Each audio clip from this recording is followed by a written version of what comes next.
So നമുക്ക് അവരുള്ള ഒരു അടിപൊളി മസാല ദോശ ഉണ്ടാക്കിയാലോ. വീട്ടിലുണ്ടാക്കുന്ന റെസ്റ്റോറൻറ്റ് സ്റ്റൈലിൽ നല്ല അടിപൊളി മസാല ദോശേൻ്റെ റെസിപ്പി ഞാനിപ്പോൾ പറഞ്ഞുതരാം.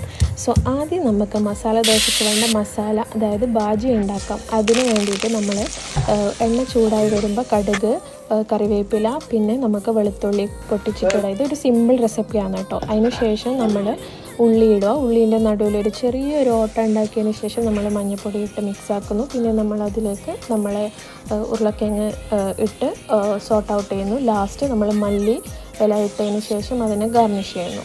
സോ നമ്മൾ ബാറ്റർ വാങ്ങിച്ചതാണ് കേട്ടോ. തിന്നായിട്ട് ദോശ ചുട്ടതിന് ശേഷം നെയ്യ് പരട്ടാം. എന്നിട്ട് നമുക്ക് അതിലേക്ക് മസാല ഇടുക.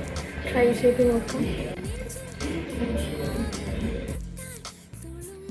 ഇവരെ ആരും ട്രൈ ചെയ്തിട്ടില്ലെങ്കിൽ ഒന്ന് നിങ്ങളെല്ലാവരും ട്രൈ ചെയ്ത് നോക്കുക. എന്നിട്ട് ഫീഡ്ബാക്ക് അറിയിക്കുക. Okay, bye, see in the next video.